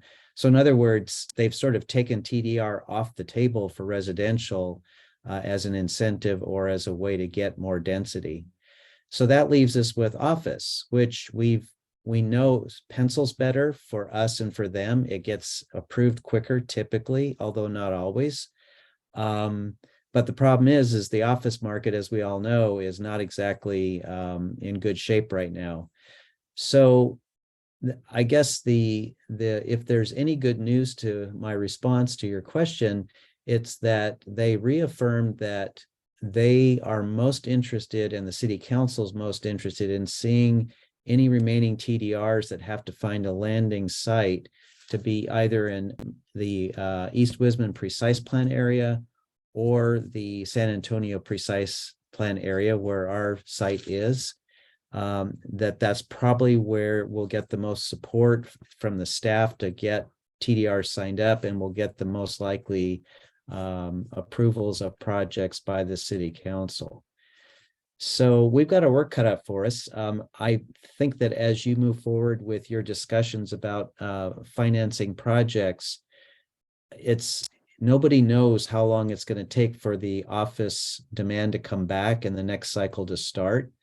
We're listening carefully for indications that there might be developers out right now trying to get ahead of that next cycle so that they would take a couple of years to get entitlements in anticipation of demand opening back up again. But we don't know that for sure. So we just are going to need to be ever vigilant and jump on any opportunities we hear about. As part of, I remember part of the original theory of the TDRs was that part of the value was in essentially jumping to the front of the gatekeeper line in the Mountain View development process. Is that still valuable? It's not clear. Typically cities, when there's a lot of pressure for development, that one mechanism they use to control the flow of that is to basically declare that they're going to open up a gatekeeper process for a particular area and deal with a tranche of developers. Until we see demand coming back anywhere close to what we've seen over the last decade, and this is not only true in Mountain View, but other cities, I don't know that we're going to see a gatekeeper process quite like we've seen before. And if we do, it's going to take a long time. So this will be more about developers who are trying to build office, and because of the economics and because of the weakened demand, need more density to actually make their projects pencil out and their pro formas. So I think the incentives shift more toward the economics of the project rather than the amount of time in line. Because if you look at how long it's taken our office developers, they really didn't gain anything once COVID started from where they would have been had COVID not started and had we not had a gatekeeper. It's kind of, they're going to end up in the same place. Okay, thank you. I had one other question. I'm not sure if it's probably not to you, but on the bond fund cash flow slide, the 10 site construction numbers, particularly for 22-23 and 23-24, how much of that, I don't know if this is answerable off the top of someone's head, but I'm wondering how much of that is required to be spent over the next 18 months based on that 2026 schedule, and how much is deferrable. And that may be part of a longer conversation. So I don't know if there's a quick answer to that, or if that should be part of a later discussion. I don't think there's, sorry. I don't think there's a quick and easy answer to that. I think there's a lot involved in that question, Brian, as to how, the timeline, do we keep with it? What do we want Lisa, our architect, to do? What decisions is the board going to make regarding how to use the site? Mm-hmm. Yeah. Okay. All right, anybody else have any clarifying questions? Any comment? Public comment? No? All right, do we have any comments beyond questions? Yes, I Brian. do. So, well, I mean, I'm not sure what my fellow board members are thinking here. I mean, this is an enormous hole. And I'm sort of, I expected a few more slides, given the big negative numbers here, with options or recommendations or something, because like I look at this and I'm like, well, we just can't go forward. So I don't know exactly how we should think about that. I would disagree with we can't go forward. I think what it comes down to is we have to start the conversation of how do we go forward. Right. And I think we can't go forward, just it's wrong, the wrong light on it. So I would disagree with that.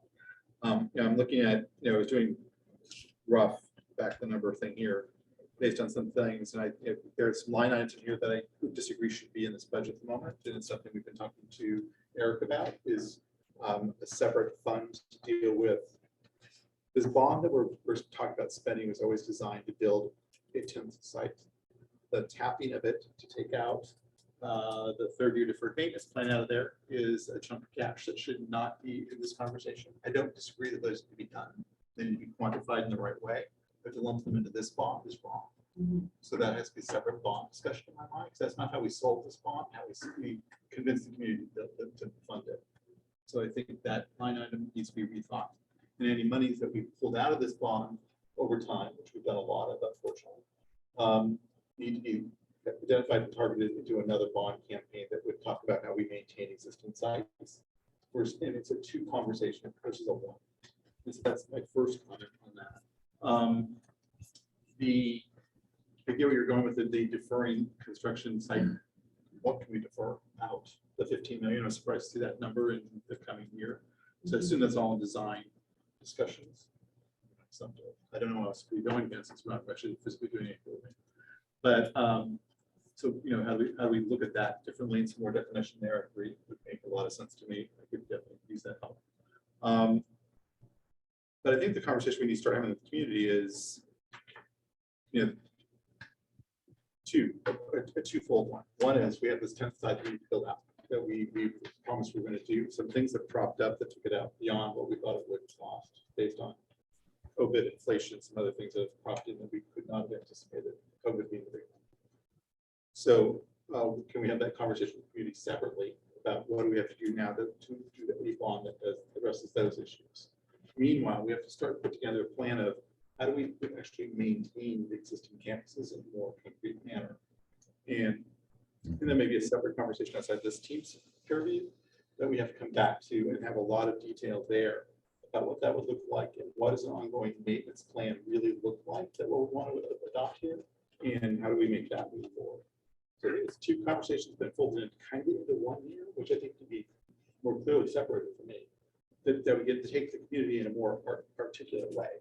We aren't there at the moment, to your point, with this presentation we got here. It's a good update, gives us an understanding that there's a gap. We knew that. Starts to put some numbers around the gap, which we asked for during the public hearing we did. We were looking for additional gap discussions. And also, I would like to see it as a two-pronged discussion. Campuses, the 10th site, taking that certification. And what does that would be my form. Anybody else have any comments? The comment I have is,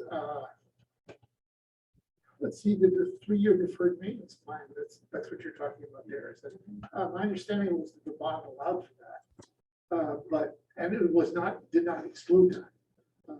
So That's true.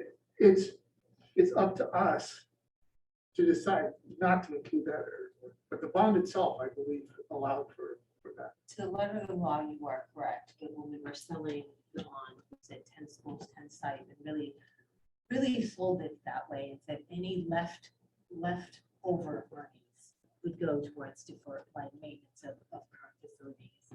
Or new facilities, right? Yeah, but that was a different time. But you are 100% correct. Shelley, do you have any comments? Along the lines of what Steve was saying, we did, and I believe you want this too, is that we need more discussions about this. While I understand that we're going to need another bond for sure. It may be that the bond is for both of the things we're talking about, but we should discuss them separately to understand the different buckets. We need an inventory truly of all the maintenance or really just improving our schools. How bad is it? And then we also need to figure out how much money we're going to need constructing site. So I agree. So we do need to figure figure out how to agendize this, whether it's a study session or it's part of a regular. For sure. We need more information for sure. So what I have are some direction around perhaps bringing in Dave Olson to talk about our bonding capacity as a district. And if we want to take a two-pronged approach, what is our capacity right now? I know Eric and team are working on a 5-year or whatever, however many year plan to talk about how do we deal with our aging facilities.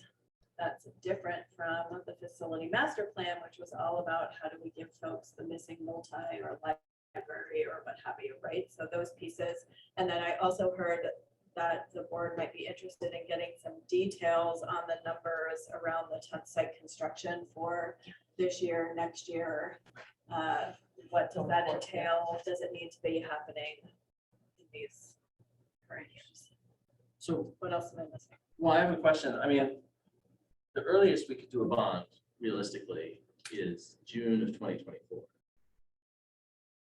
Right? We could possibly I do mean, we one, can do one whenever we want if we can get 2/3 yeah, we could, and are willing to pay a lot of money. but March, there's, Yeah. oh, I don't know about March. March is an option too. Eric said it's 55%. For a general obligation bond, it's 55%. A general obligation bond, my understanding is that that's true only if it's passed during a statewide election, Which March is actually going Which- to 24. March of 24. Sorry, whatever the Yeah. primary is. Yeah. Well, there also is a measure in front of the state assembly that we heard about at the school board association meeting that's getting rid of that 2/3 requirement across the board. And so that would go away. So it'd come down to a simple majority if it passes. So that was moving forward fairly quickly, to be honest with you. That's what we heard. So if we could plug in that and double check what that's up to, that could help us with our timing as well. That conversation. Okay. Because I think that actually would make the biggest difference from long term. Sure.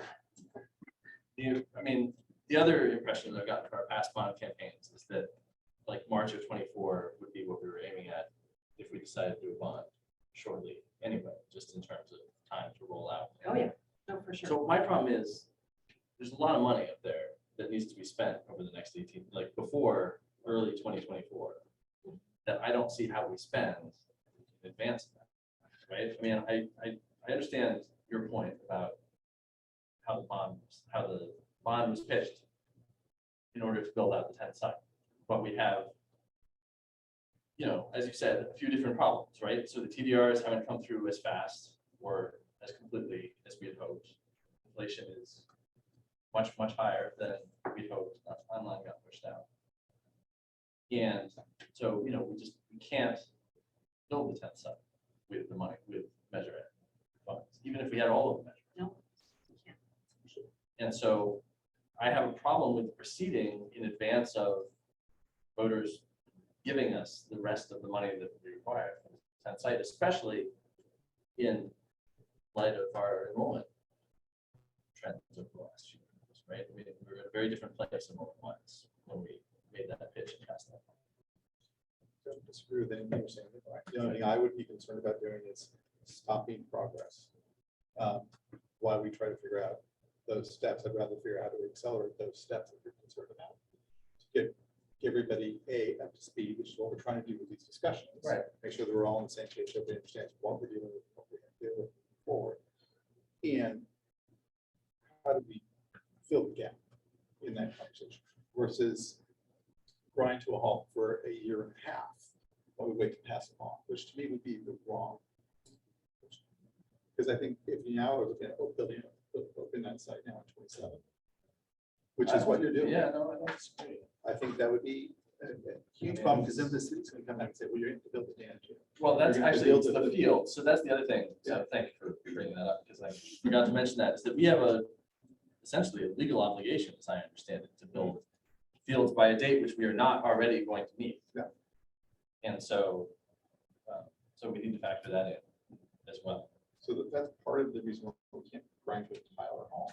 Right. But we do have to things start to ramp up the conversation of the community about what are the gaps and why we have gaps. They aren't mismanagement. They are life happened.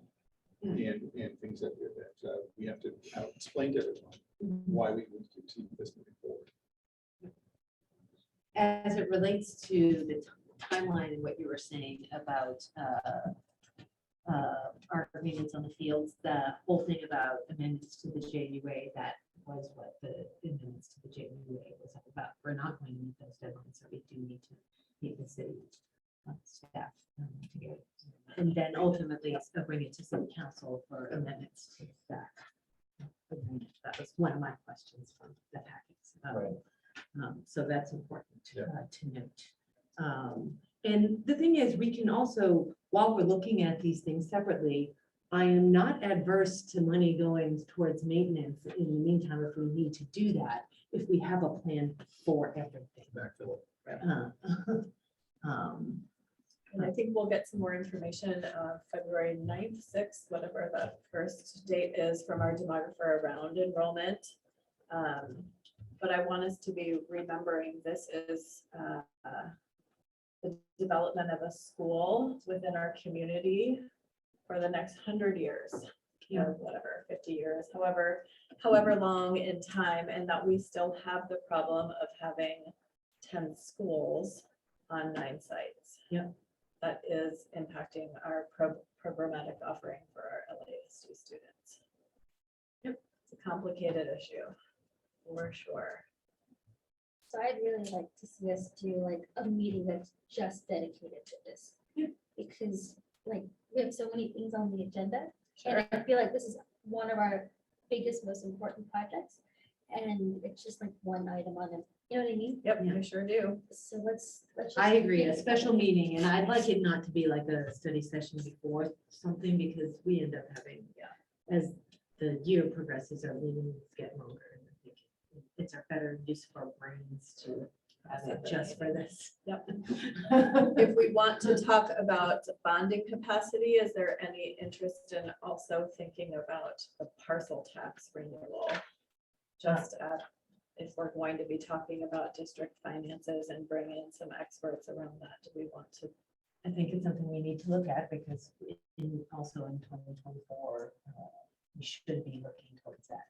Because that's when 2025 is when it ends. Yep. So I think so. So I would support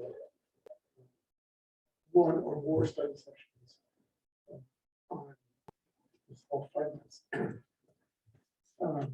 But only if we have the information that we need in order to make those. Sure. Absolutely. And now that we do have a semblance of some updated construction costs, we can also go back and look at the scenarios to see, because not all of them are 900 student, full capacity scenarios. So we can. Yeah, I'd like more clarification. I mean, the thing though was that the 600 student school was only $15 million, like it was 10% essentially cheaper. So that wasn't a huge driver. And I thought one of the conversations we had was really around the 900 was to max out this for the CEQA. So we were looking at that, which is independent of the actual build out. But the CEQA conversation, which we're trying to get to here for them to move forward, was really around the make it what's the max you put there, which is 900. So if that's a separate conversation. All right, any other comments?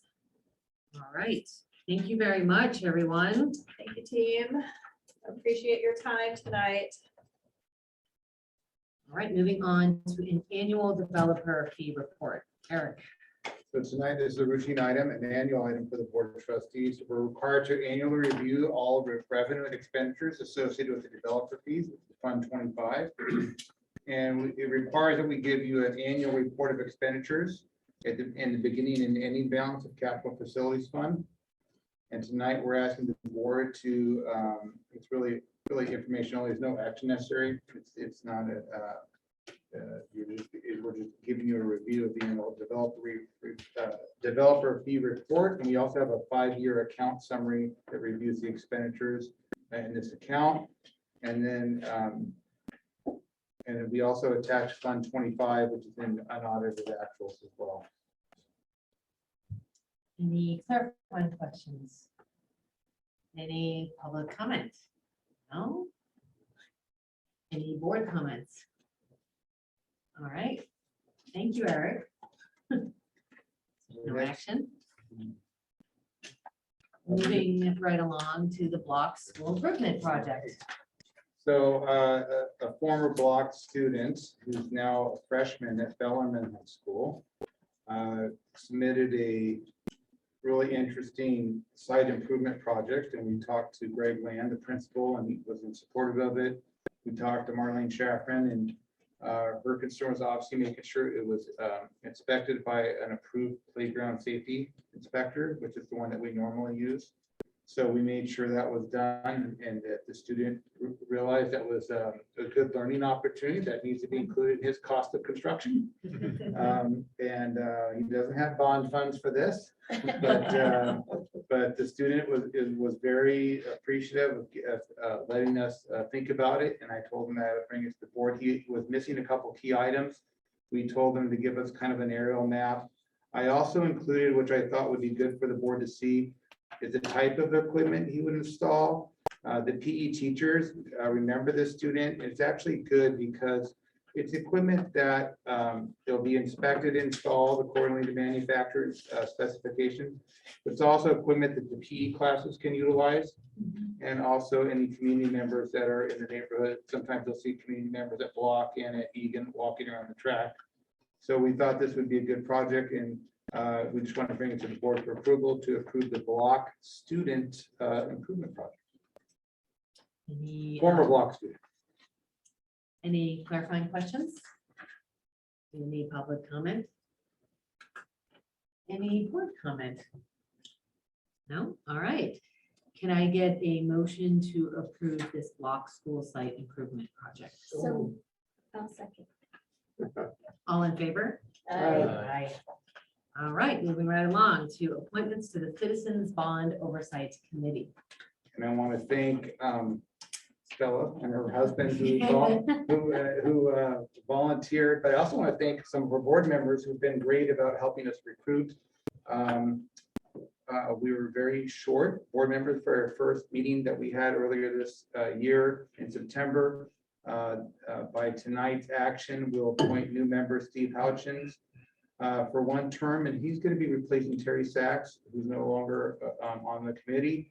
His term will be from December 12th, which will be tonight, to November 1st. And then also appoint new member Brandon Cam, related to Stella Cam. And then to the Citizens Bonds Oversight for a 2-year term beginning tonight and ending on December 12th, 2024. They'll both fill, one will fill an at-large, and the other one will fill a PTA parent member. And we'll have 6 out of 7 members on the committee after approval tonight. We have a meeting this Wednesday, so I think they're eagerly waiting for the meeting on Wednesday.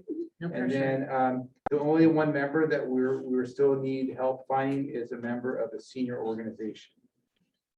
So that's the only member we'll have, and then we'll have a full committee of 7.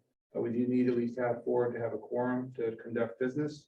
We'll be updating the committee this Wednesday on the bond update, pretty much a slideshow that we saw tonight, and then just sharing with our bond unaudited actuals from Fund 211. All right. It's an action item for tonight. Have we looked at the senior, I forget what it's called, like the senior advisory council? Like, Yeah, I was just thinking about that. Yeah, right, like in city government, there's a senior commission, that's what it is. yeah. Maybe It's a we great should recommendation. see if they have meetings, see if you can present. So I just have another clarifying question. Yeah. So AARP is like 50 and above. So when we say a member of the senior community, what age? Mm. Be careful. I'm gonna have to get legal advice on that. Come on, you can do. You know, I think if you're a member in any active senior organization, it could be AARP, it could be the Los Altos SERS Seniors in Retirement Group. I think that might be a bona fide one. I'm not sure. I don't know if it has to have the nonprofit tax. I don't really know exactly. But Some people retire in their 50s yeah, here. exactly. But it's most likely you have to be an active member in any type of bona fide senior organization. I think I have a few. That's why I was asking. Thank you. We like recruiting, so thank you. All right. Any other clarifying questions? Any public comment? Betty, no seniors. I'm a member of AARP. Any more board comments?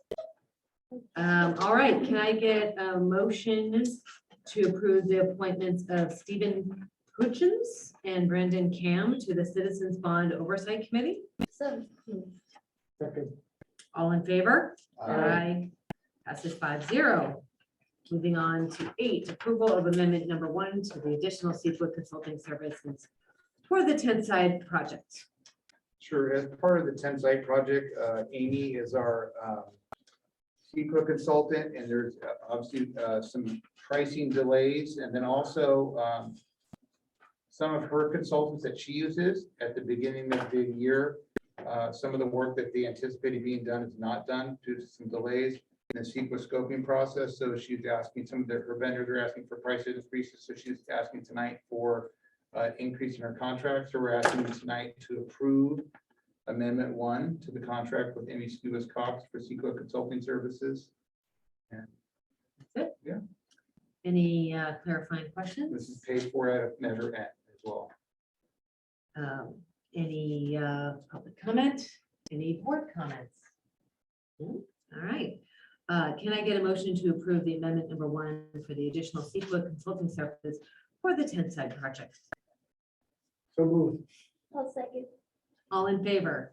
Aye. Passes 5-0. Moving on to board administrative comments. Carrie? I really want to wish you all happy holidays and thank you so much for all your support and for your service and a wonderful start to the school year. Eric? Although that's been a great year, and when you think about why we're in education, when you see the kids up there presenting great science, you're like, okay, that's why I'm in this job. So that was really nice to see. I love seeing kids. Sometimes it's much more exciting than staring in front of your computer to see kids. So thank you. Sandra. Just a couple of quick updates. Marcy and I went shopping on Friday at the Block Holiday Fair. Both Block and Egan. At the Holiday Fair, a great tradition that was back at both junior high schools last Friday, which is fantastic. I wanted to let you know that this coming, is it Wednesday is the 14th? I know the date, but not the day. It's the 14th. The 14th, Yeah. both Block and Egan at 7 p.m. are having their winter concerts. So if you are so inclined and want to hear some fabulous holiday music, I'm going to try to make it to both. We'll see how that goes down. And then wanted to let you know, just as an update, we received or picked up our first shipment, or I guess our initial shipment of Narcan. So thanks to Catherine Azevedo and our great nurses, we have Narcan in our midst. The nurses are working with the junior highs first to get the correct folks trained. We've ordered the lock boxes and determined where they're going to be placed on campus. So that's all in the works, but we're excited to be a part of the larger community. Yeah, it's happening. It's really happening. So happy. Yes. All right, for me. Thanks so much. I can't believe it's December. All right, Shelley? I don't have anything other than, with all of you wonderful people, to the State School Board Association conference, learned a lot of good people. It was really, really time well spent. And thank you for. Nothing other than, Nothing? no, nothing other than the conference. All right. Brian? Steve? I did have Brian's comment.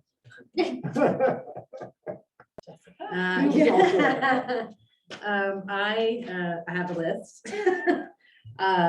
We toured Sacred Heart to take a look at what Timber Tech modular construction, and that was really neat to see different forms of construction. Went to online to the Santa Clara County School Boards Association, where I became now VP of the organization. Brian and I spoke at the LAF meeting, CSBA AEC challenge team we went to last week, and we got an update on the horrors of vaping, really, and just also how they're trying to get kids by selling a version of vapes at like Urban Outfitters where it's like caffeine or essential oils. It is horrific. It's awful. It is literally like just getting them in at the ground floor to start vaping the even worse stuff. And went to the Egan Holiday Fair. Today went to the Santa Clara County Board of Education swearing in for Tara Sri Krishnan, Manana Afsal Barta, and Ryan Laurie. That was quite a lovely little event. And then got here. That's it. Meeting adjourned.